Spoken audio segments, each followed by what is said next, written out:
All right. Hope everybody's doing well. So we're I'm over the nausea that Saturday caused. It lingered a little bit yesterday. It's really, I'm disappointed that we're not sitting here at 7 wins, but we can't control that. We got to get focused on the task at hand, which is obviously a big one. I think, in my opinion, San Diego State is the best team in the Mountain West, as I've seen everybody on film now, either studying them or in crossover tape. I really have a great deal of respect for their coaches, their personnel, their style of play. There's no doubt it'll be a big challenge for us. Offensively, they are going to absolutely make you stop the run. I think in the games that we broke down in preparation for our scouting reports, they only had 14 third and long total. I mean, they want to function in the world of 3rd and 1. And it's almost like defending Air Force or Navy in a sense, that you got to try your best to try and get them off schedule and see if you can't get them into 3rd and 7 plus, because they're so efficient on 1st and 2nd down running the ball. I think Pumphrey is the best. I think he's the most explosive player in the Mountain West, and that's saying something because this is the year of the running back in the Mountain West. But he is, he's a year bigger, a year stronger. He's electric. He can make people miss. And when he hits a crease, he can finish it like nobody else in the league. I mean, he runs away from everybody that you see on film. Their offensive line, the smallest guy is 305. And you look at it and you see junior, senior. And that matters in college football. I mean, these guys have played a lot of football. They're big, they're strong, they mash you. And even in games where the scores have been lopsided, a couple of those games have been, fairly even towards halftime, and they just wear you down. I think Maxwell Smith, the quarterback, has given them a passing dynamic that I think they may have lacked a little bit last year. I think he's throwing the ball very well in play action and on the boots, and he throws the ball well on the run. He's very, very efficient managing their offense. He's a really good player. Dakota Gordon, the fullback, is a throwback football player. He reminds me of Owen Marisic, who was our fullback at Stanford. My first year at Stanford. Tough, smart, knows where to fit, can sift his way through traffic to get up to the guy he's got to block. The first 2 tight ends are both 6'5", 255, which, in our, where we're at right now, that would be a backup right tackle, in terms of where we're at in depth and issues. You're lucky that's the last one. You might have had to bring donuts. I think offensively they're really, really good, and we've got our work cut out for us. And it's going to be about setting edges and making sure that Pumphrey doesn't get around. It's going to be about gap assignments and making sure that we're gap sound. And it's going to be about putting multiple hats on the ball, trying to make sure that we gang tackle. Defensively, Coach Long, this is his.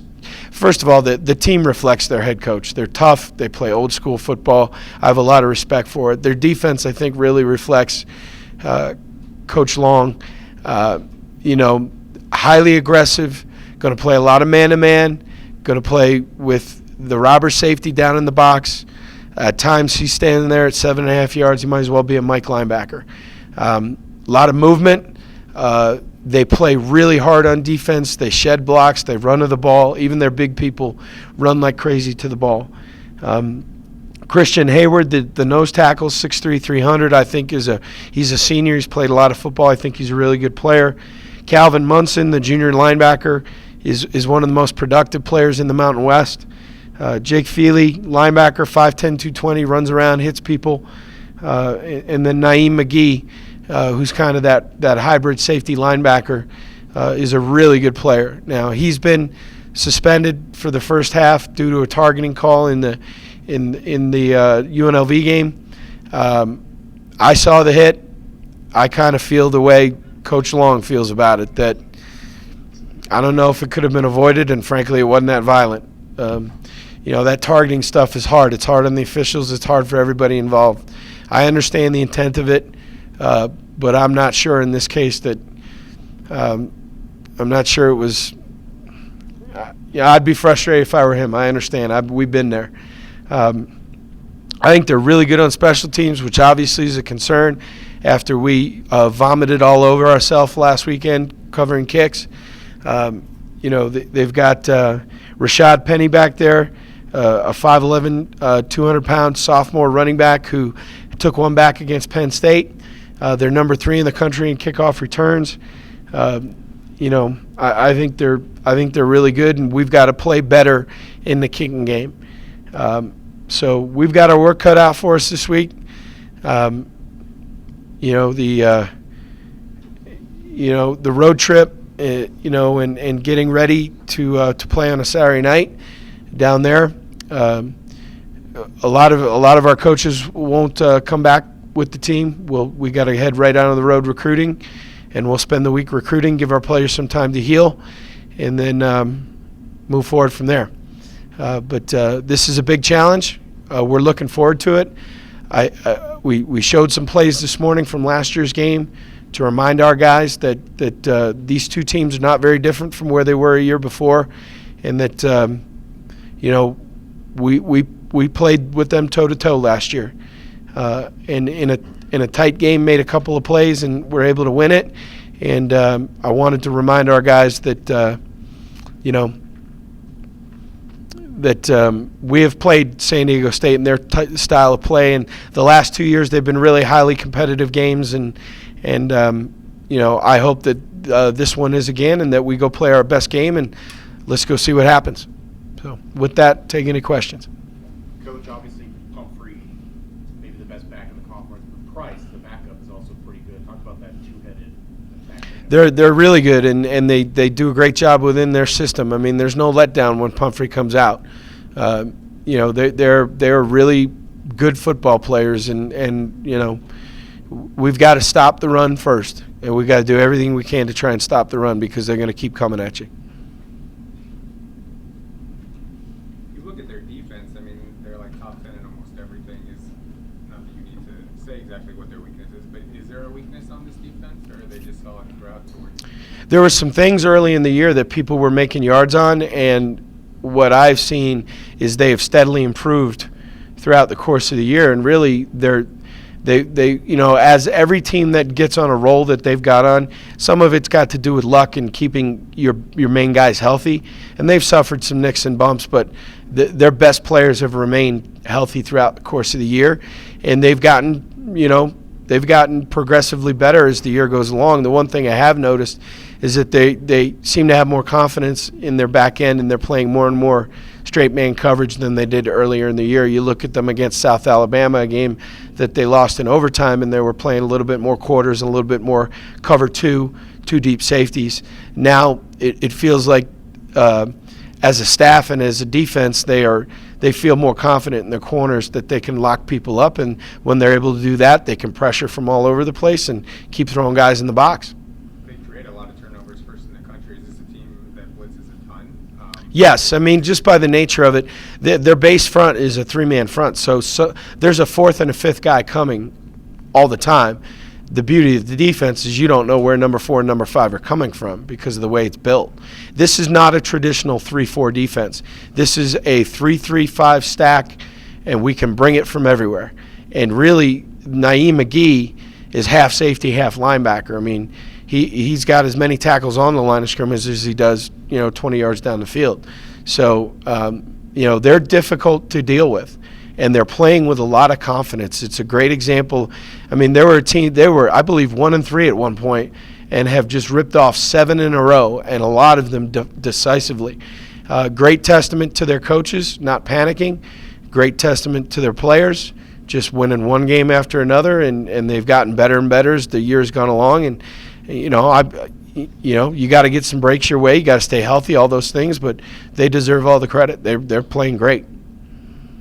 So they like to play man-to-man. How do you feel like your receivers have done against man this year, and how important is it to win those battles? The second part of the question, it's very important that we win some battles. We have to. We can't be one-dimensional. As far as the receiver play goes, I think it's been a little bit up and down, but a lot of that has to do. The passing game is not just about the receivers. You got to protect the quarterback, and the quarterback's got to throw it accurately, and we got to call good concepts, against what we're seeing. So, the inconsistency of the passing game is not on any one position group, and frankly, it belongs on the offensive staff, myself, and the players. We all got to do better. Obviously, this defense is better. Does it help that you've seen a 3-3-5 already this season? Yeah, and we've faced this team now for 2 years with the same defense and a lot of the same personnel. That doesn't guarantee us success, but it certainly guarantees us a little bit of familiarity and a little bit of an idea of how we'd want to attack it and what we think we have in our package that fits well against what they do. What areas do you feel confident in based on the way that you guys played them last year, saying that they're very similar? Your level of confidence doesn't go back to last year because you're only as good as your last game. I'm confident that our guys will prepare really well this week, and I'm confident that we will go down and compete our tails off. And that's what I'm asking them to do. Go compete the best they can. And if we can play our best game, we'll have a chance to win it.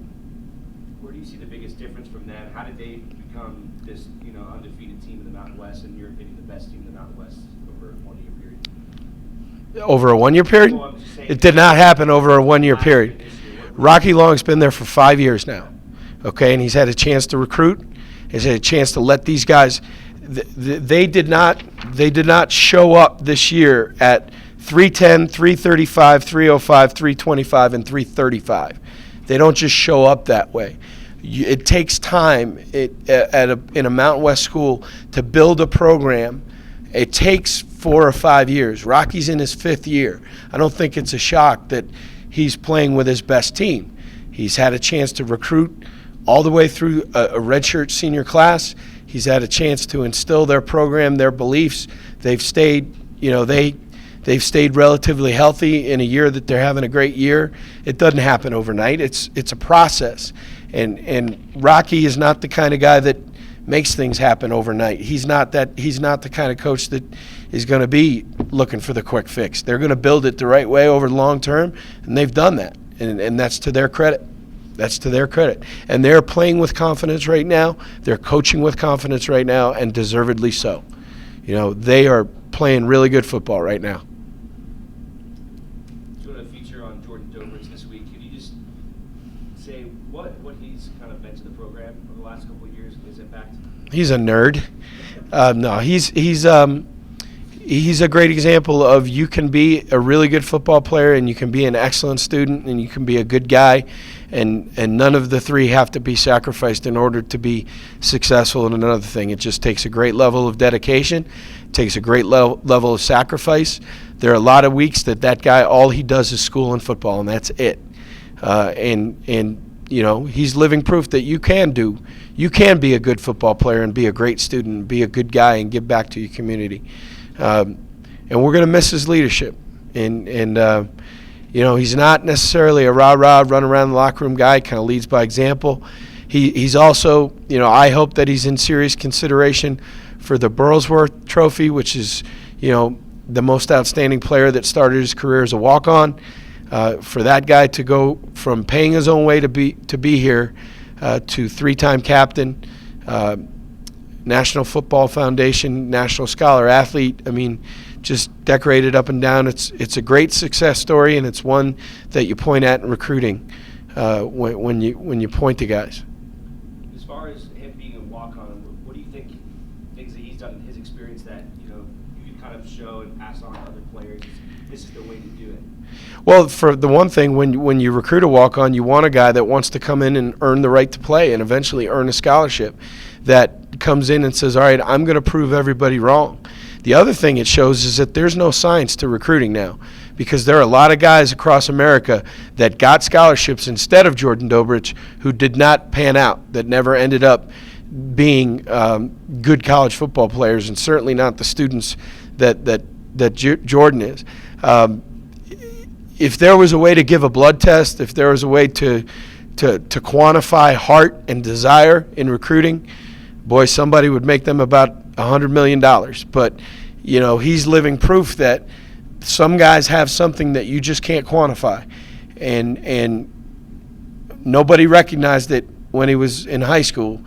Coach Alt and his staff, were smart enough to give the guy the opportunity, and they were also smart enough to recognize immediately that he was going to be a great player and reward him with a scholarship. And again, he's got natural ability, but he's not the most physically talented, not most instinctual player I've ever seen. He's the hardest working, most dedicated, and gets every ounce of ability, gets every ounce out of his ability that he can get. And he will be a guy that for the rest of my career I'll point to and say, and Austin Corbett's another one of those. I mean, we put a bunch of guys on scholarship here, and yet there he was as a walk-on starting at left tackle as a redshirt freshman. I mean, there's some things you just can't quantify that you're trying to find. I can't believe I just said that as I realized he's in the back of the room, so I'm saying nice stuff in front of him. So, anything else? Let me ask you about Dameon, his play this year. I got to talk about another guy who's in the room.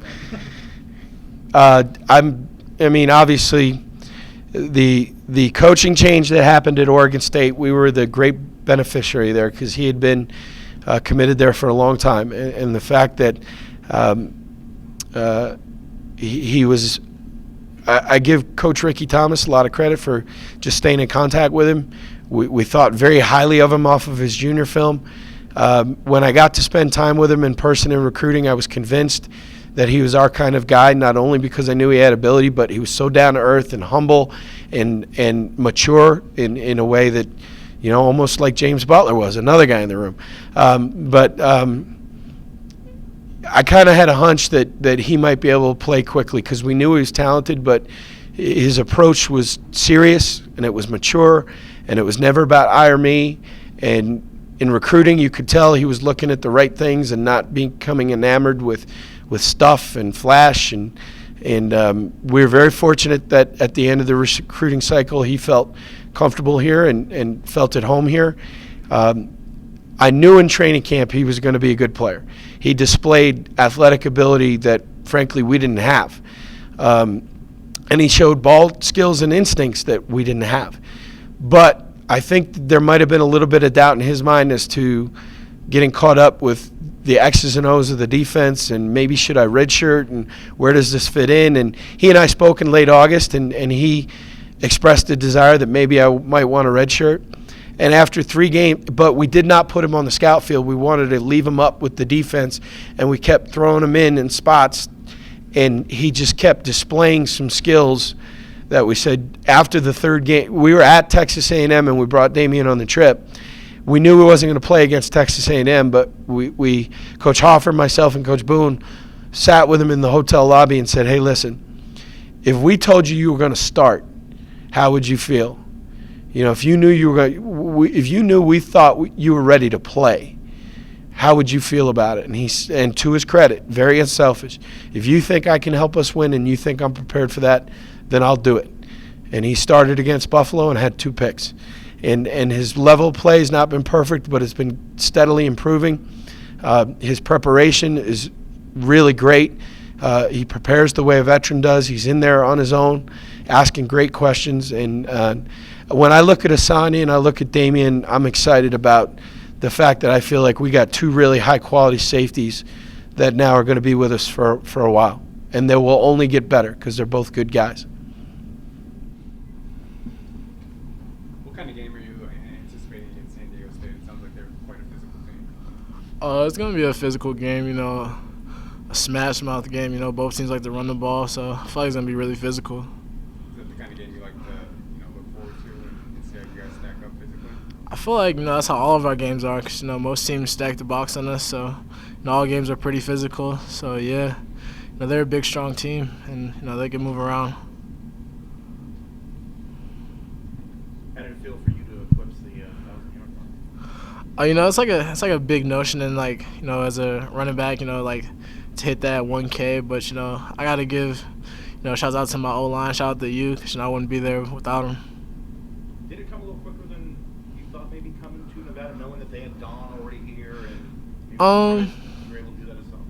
Yeah, it was surprising. I didn't expect to have the success I was having this year. But like I said again, my O-line, when they're there, and make creases, we usually try to hit them downhill.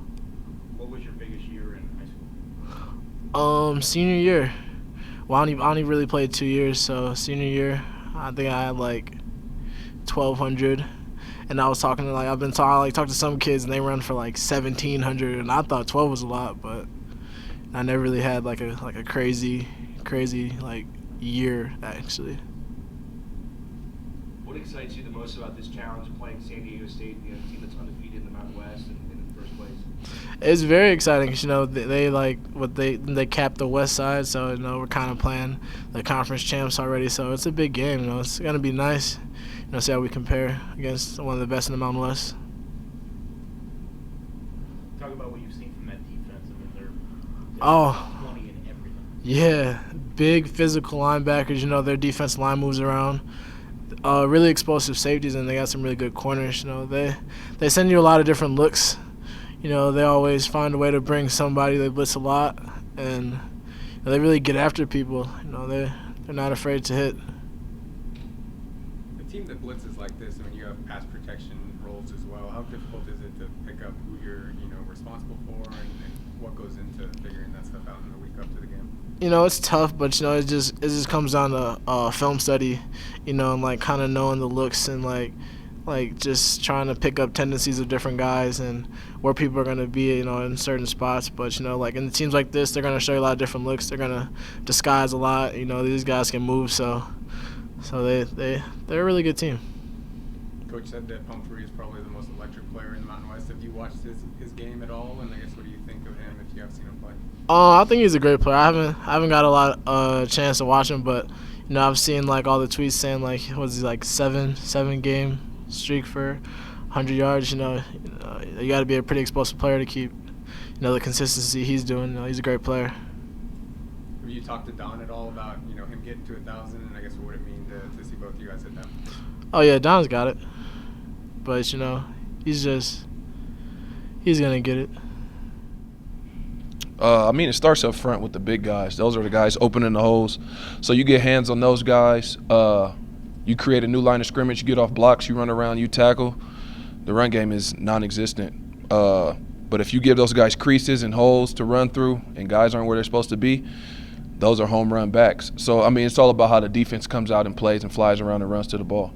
Yeah, Coach was talking about that line, how big and experienced they are. How good is this line? They're pretty good. Probably the biggest O-line we've went against, all five guys being big. But, same guys we played last year. So, it's nothing new. Can you ever use size against somebody? Yeah, maybe if they were a team to, drop back and pass 40 times a game, we would run past them. But, they're pretty big. They know what they're doing. They work well together. But, this game is going to be about want to, will, and passion. And if we come out and have all three of those things working in our favor and we fly around and we make a play or two apiece, size won't matter. You got to the challenge of going into their house, the team that's already going to be going to the title game, undefeated in league play, senior night, all that stuff, being able to go in there and maybe play spoiler a little bit. Yeah.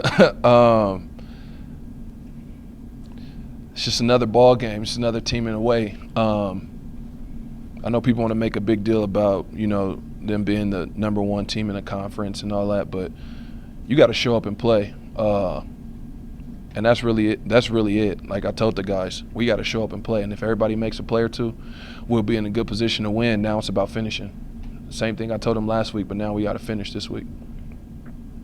Did last weekend's game leave an extra kind of bad taste in your mouth that you're working with this week? Yeah,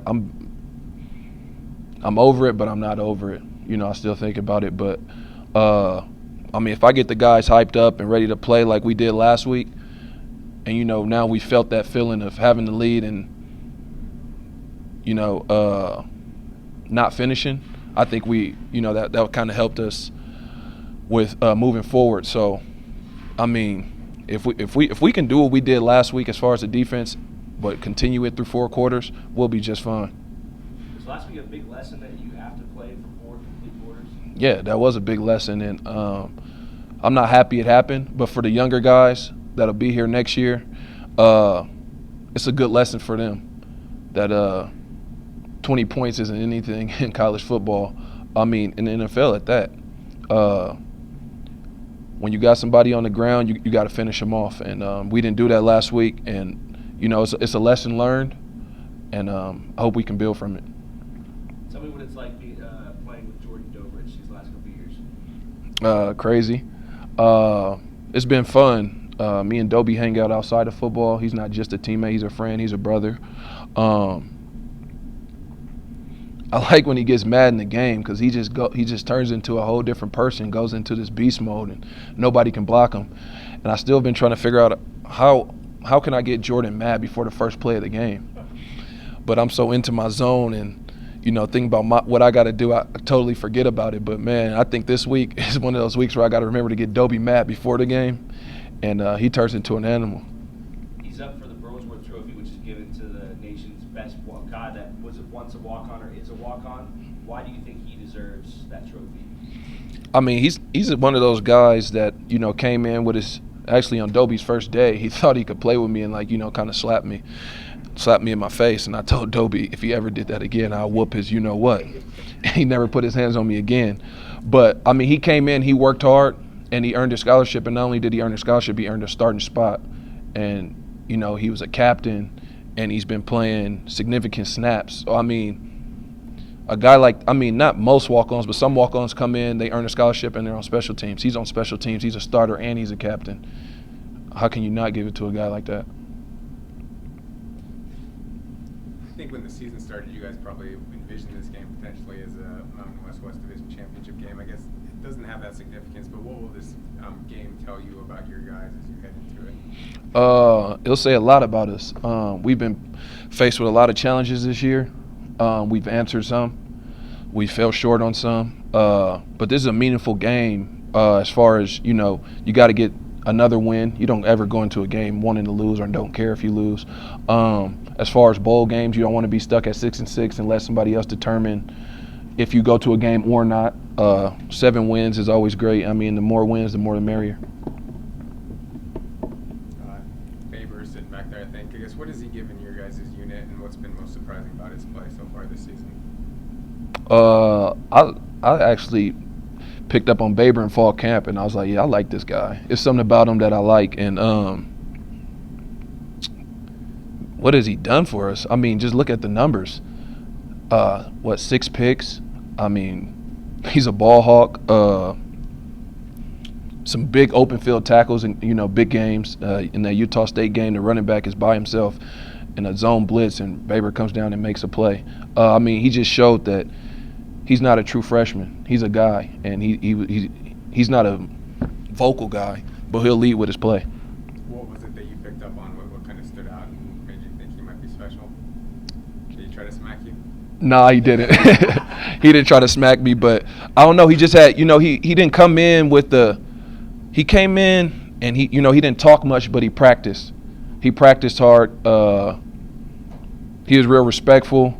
And I was like, man, it's just something about him that I know he's going to be good. And he turned out to be good. And, I mean, he's just something to build on. I mean, a freshman, 6 picks, probably going to be a freshman All-American. And like I told him, man, you just got to keep building. It's never over. Questions for Austin? Coach just kind of talked about how smash mouth their offensive line is. I guess when you look at their defensive line, what do you see? It's the same physical, style of play and tone that they try and set. Yeah, their defense, they'll move around a lot. They'll do a bunch of different stuff. They'll blitz every gap they can.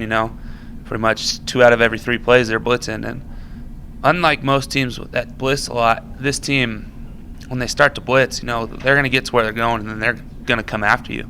Their linebackers come down hard. They're not afraid to hit. Their safeties, they'll even come and wrestle with you. So it's a lot different than most teams that blitz, but that's for me, that's what I love. I love getting after guys, and people know we're going to run the ball, and so they're loading the box. They're doing everything they can to try to stop it, and I like that challenge. I like guys trying to get after us because we know we're going to be doing our thing, and as soon as they're just coming too strong, and they're going to miss an assignment, get out of a gap just by that much, and that's where we're going to pop one. And Don or James is just going to take it to the house. I think they're 5th in the country in rushing, defense. I guess is that a challenge that you look forward to? It's strength against strength. I think everybody knows going into this game that that's the key matchup. Definitely. That's like I said. I like the challenge, and if they're 5th in the nation, then we're gonna try to push them back to however far we can push them back. Their average yards, and coming in, we're the Union. We're supposed to go out and just run over people and just open up holes for whoever's back there. And a team that's 5th in the nation in rushing defense, then that's what we're here for. That's what the Union is, and that's our job to get out there and make sure that at the end of the day they're not 5th in the nation. I mean, obviously James and Don get most of the accolades for the 1,000 yards and things like that, but I guess what has that meant to the offensive line, and what kind of development have you seen from that group that typically have come from humble roots, and seems like it's put together a pretty good season overall. And both of those guys Don's close to over 1,000 and JV's over 1,000, and we pay attention to that because they're getting all the credit, but we know in our minds that that's on us that they're getting to 1,000, and our goal was to have them both break 1,000 last game, but Don fell a couple yards short, and so now we just got to get him over, and we take pride in that. We're in that room and we're always talking, get these guys to 1,000, get Tyler's close to 500, break 500 if we could with him, and we know when they're getting all those accolades and doing as well as they're doing, we know that we're doing our job right. So that's just kind of a reassuring thing for us on our part.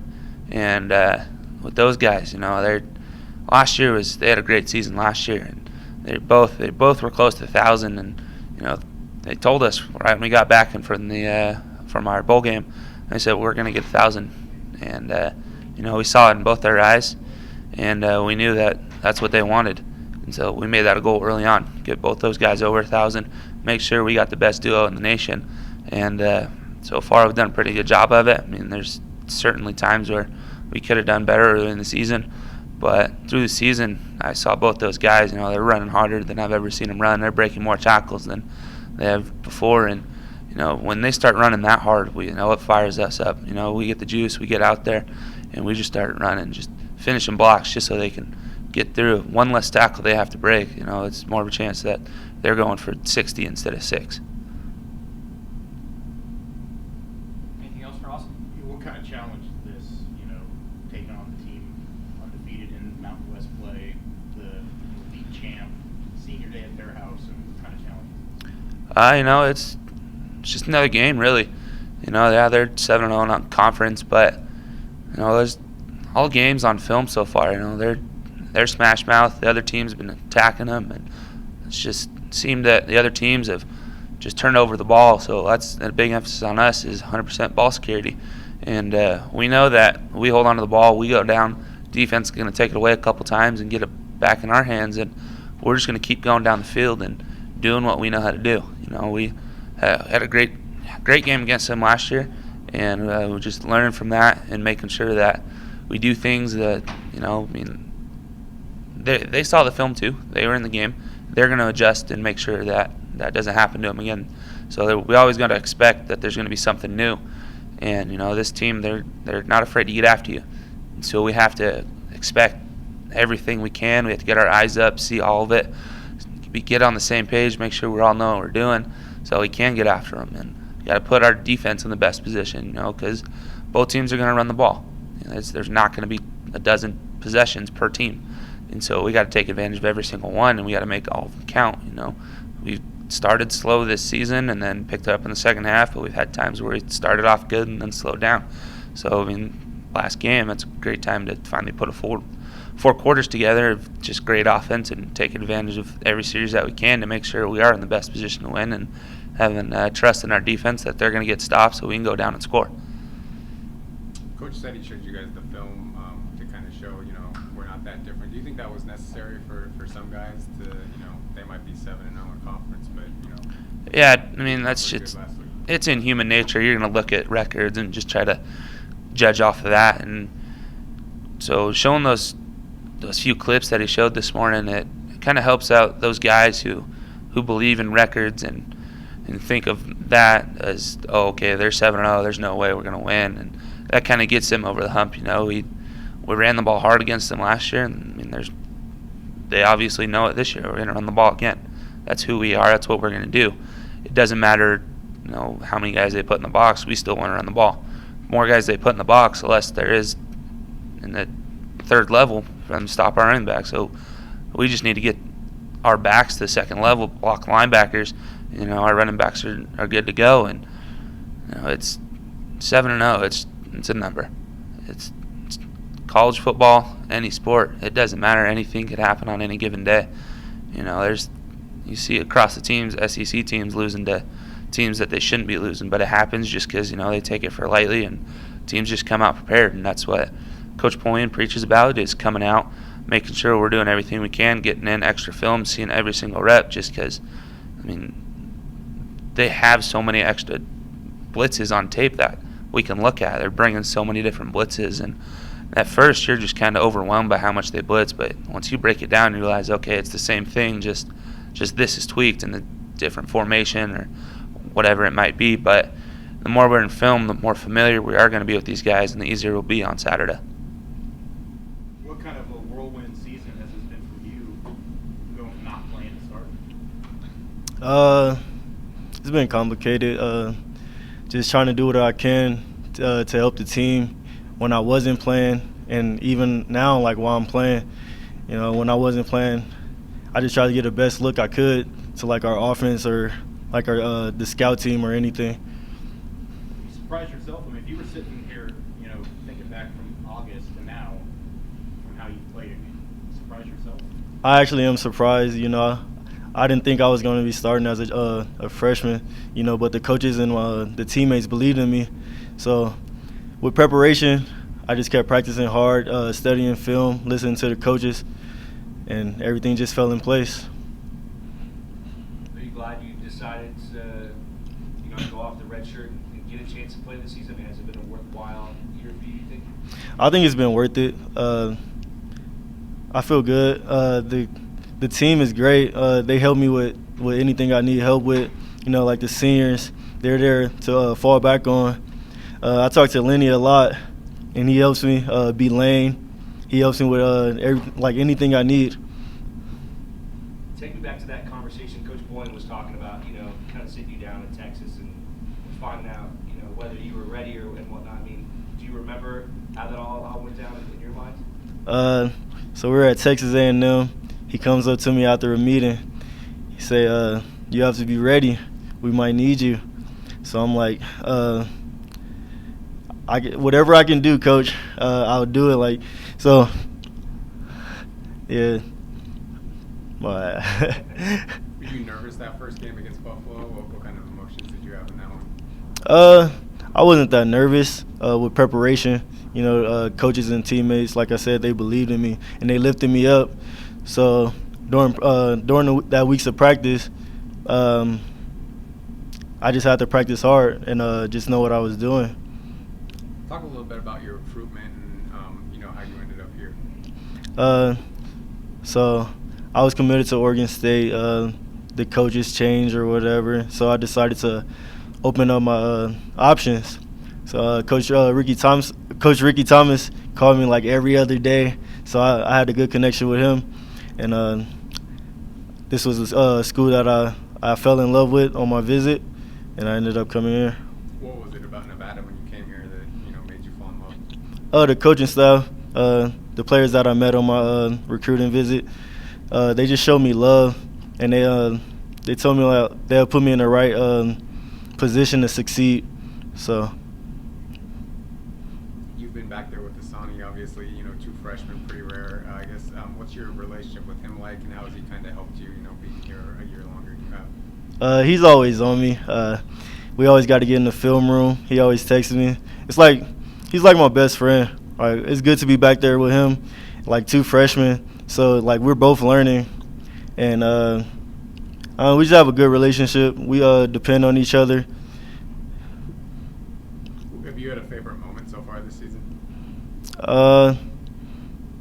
It's just spending time with my teammates. When we had that one workout in, I think it was in Tahoe, that early morning workout, that was my favorite moment. None of the interceptions? Nah. Against Fresno, I mean, you got 3 in 1 quarter. I mean, how surreal was that to, just keep picking them off and, seal the victory? Well, it started off with, like, the big guys up front getting after the quarterback. And everybody just doing their job. And I was just in the right spot to make the interception. Do you have a lot of interceptions in high school, or did the 6 kind of come out of nowhere? You can say the 6 came out of nowhere. When did you know that, you were ready to play at this level and you belonged here and, didn't need a red shirt, you were ready to go? I just felt ready when, like, during practice, At first I was struggling, like, with coverages and stuff, getting adjusted to, like, the speed of the game. But then after, like, those 3 weeks that went by, I just felt like I was ready. What's the biggest lesson you learned this season? The biggest lesson I learned is, just do your job. You could depend on, like, your brothers that's playing beside you. And, everything will fall in place if you just do your job.